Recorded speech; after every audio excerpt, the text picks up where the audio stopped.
இந்த வீடியோல வந்து பார்த்தீங்கன்னா, ஆல்கால், ஃபீனால், ஈத்தர் சாப்டர்லேருந்து ஒரு இன்ட்ரஸ்டிங்கான ஒரு ரீசனல் கொஸ்டின் தான் நம்ம வந்து பார்க்க போறோம்.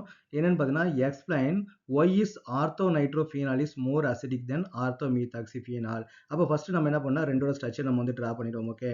அப்போ வந்து பார்த்தீங்கன்னா, ஃபீனால், ஆர்த்தோ நைட்ரோஃபீனால். ஓகேவா? ஸோ இங்க என்ன குடுத்துருக்காங்கன்னா, ortho nitrophenol. Okay. So this is the structure of ortho nitrophenol. Next என்ன பண்ணா, ஆர்த்தோ மீத்தாக்ஸிஃபீனால் வந்து நம்ம வந்து டிரா பண்ணணும். ஓகே. ஸோ என்ன பண்ணா, இது வந்து நமக்கு வந்து ஒரு ஃபீனாலோட ஸ்ட்ரக்சர். நெக்ஸ்ட் என்ன, ஆர்த்தோ பொசிஷன் வந்து மீத்தாக்சி. மீத்தாக்சினா OCH3. ஓகே. கொஸ்டின்லேயே கொடுத்துட்டாங்க. இதுக்கு தான் நமக்கு வந்து மோர் அசிடிக் வந்து இருக்குது. இதுக்கு வந்து நமக்கு வந்து லெஸ் அசிடிக் வந்து இருக்குது. ஒய் வந்து கொடுத்துருக்காங்க. அப்போ ஜஸ்ட் வந்து நமக்கு வந்து ரீசன் தான் நம்ம வந்து சொல்லணும் இல்லையா? அப்போ NO2 குரூப்புக்கு நமக்கு என்னது -I குரூப் இல்லையா? அப்போ இந்த மைனஸ் குரூப்பாக என்ன ஆகும்னு பார்த்தீங்கன்னா, இந்த ஆக்சிஜன் மேல இருக்கக்கூடிய 2 லோன் பேர்ட்டானோட எலக்ட்ரான் நம்ம என்ன பண்ணோம், உள்ள வந்து நமக்கு வந்து வந்துரும். ஓகே.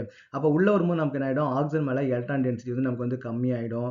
அப்போ நமக்கு இந்த ஆக்சிஜன் என்ன பண்ணும், ஹைட்ரஜன்லேருந்து எலக்ட்ரான்ஸை எடுத்துக்கிட்டு அதோட எலக்ட்ரான் வந்து ஃபுல்ஃபில் பண்ணுறதுக்காக ஹைட்ரஜன்லேருந்து எலக்ட்ரான்ஸ் எடுத்துட்டு எலக்ட்ரான் வந்து நமக்கு வந்து H+ வந்து நமக்கு வந்து வெளியில் வந்து குயிக்காக வந்து நமக்கு தள்ளிடும். ஓகே.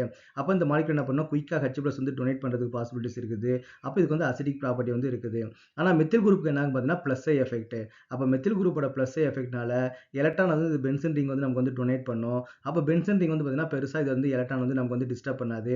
அப்போ ஆக்சிஜனும் ஹைட்ரஜனுடைய எலக்ட்ரான் வந்து ரொம்ப டிஸ்டர்ப் பண்ணாது. ஆக்சிஜனுக்கு வந்து எலக்ட்ரோநெகட்டிவிட்டி வந்து கொஞ்சம் அதிகமாக இருக்கும். அதனால கொஞ்சம் எலக்ட்ரான்ஸ் வந்து நமக்கு வந்து இது வந்து எடுக்கும்போது இது H+ வந்து நமக்கு வந்து வெளியே போகிறதுக்கு வந்து பாசிபிலிட்டிஸ் இருக்குது. எப்பவுமே நீங்கள் நல்லா தெரிஞ்சுக்கங்க, ஒரு இடத்துல வந்து பார்த்தீங்கன்னா -I குரூப் வந்து நீங்கள் இன்ட்ரடியூஸ் பண்ணீங்கன்னா அசிடிக் ப்ராப்பர்ட்டி அதிகமாகும். இது +I குரூப்பை இன்ட்ரடியூஸ் பண்ணீங்கன்னா அசிடிக் ப்ராப்பர்ட்டி நமக்கு வந்து டிக்ரீஸ் ஆகும். ஓகே.